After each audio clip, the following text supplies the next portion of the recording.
আসসালামু আলাইকুম ওরহমতুল্লাহি ওয়াবারাকাতুহু। প্রিয় দর্শক, জুলুম একটি সামাজিক ব্যাধি। এই জুলুম সর্বস্থানে এটা বিরাজমান করছে, সমাজের বিভিন্ন স্তরে। অন্য ব্যক্তির উপরে জুলুম করে, অন্যায় অবিচার করে নিজের ধ্বংস ডেকে আনে জালিমরা। বিপদ আপদ এবং বিশৃঙ্খলায় আক্রান্ত হওয়ার অন্যতম কারণ হচ্ছে এই জুলুম। এজন্য আল্লাহ সুবহানাহু ওয়া তাআলা সকলকে এই জুলুম থেকে বিরত থাকার নির্দেশ দিয়েছেন। এমনকি আল্লাহ সুবহানাহু ওয়া তাআলা তার নিজের জন্য এই জুলুমকে হারাম করেছেন। হাদিসে কুদসিতে পাওয়া যায়, আল্লাহ সুবহানাহু ওয়া তাআলা বলেন, হে আমার বান্দা, আমি জুলুমকে আমার নিজের জন্য হারাম করেছি এবং তোমাদের জন্যও হারাম করেছি। অতএব তোমরা একে অপরের উপরে জুলুম করো না। আল্লাহ তাআলা সকলকে ন্যায় পন্থার নির্দেশ দিয়েছেন, আর কল্যাণ ও ন্যায় পন্থা হলো একমাত্র সঠিক পথ। মানুষের অধিকার হরণ করা এবং মানুষের ধন সম্পদ ধ্বংস করা, সেগুলোকে দখল করা, এটা হচ্ছে সবচেয়ে বড় জুলুম।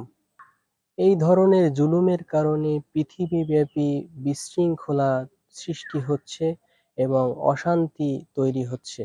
বিত্তবানরা দরিদ্রের উপরে জুলুম করে, ক্ষমতাবানরা সাধারণ মানুষের উপরে জুলুম করে, যার কারণে এক পর্যায়ে নেমে আসে সেই জালেমের উপরে কঠোর শাস্তি।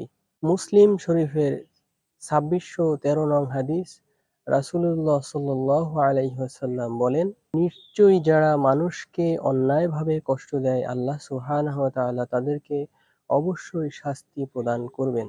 পবিত্র কুরআনুল কারীমে আল্লাহ সুবহানাহু ওয়া তাআলা এই জুলুম থেকে মানবজাতিকে সতর্ক করে বলেছেন, ওয়াসায়ালামিল্লাযীনা যালামু আইয়া মুনকালিবুন ইয়ানকালিবুন।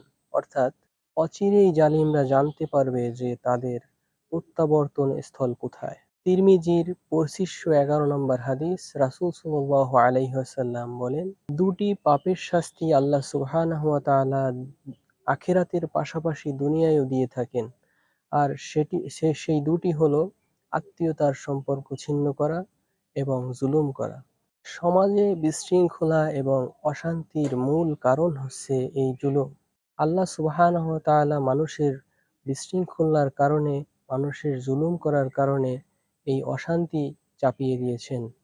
আল্লাহ সুবহানাহু ওয়া তাআলা পবিত্র কোরআনে বলেন, যাহারাল ফাসাদু ফিল বাররি ওয়াল বাহরি বিমা কাসাবাত আইদিন নাস।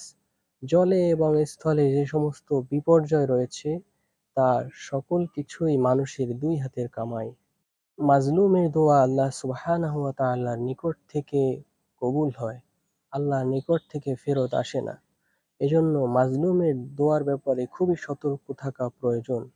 রাসূলুল্লাহ সাল্লাল্লাহু আলাইহি ওয়াসাল্লাম বলেছেন, তোমরা মাজলুমের দোয়ার ব্যাপারে সতর্ক থাকো, কেননা মাজলুমের দোয়া এবং আল্লাহ সুবহানাহু ওয়া তাআলার মাঝে কোনো পার্থক্য থাকে না, কোনো ব্যবধান থাকে না। পরিশেষে আল্লাহ সুবহানাহু ওয়া তাআলার কাছে আমরা দোয়া করি, আল্লাহ সুবহানাহু ওয়া তাআলা যেন আমাদেরকে সমস্ত বিশৃঙ্খলা থেকে মুক্তি দেন এবং জুলুম থেকে আমাদেরকে রেহাই দান করেন।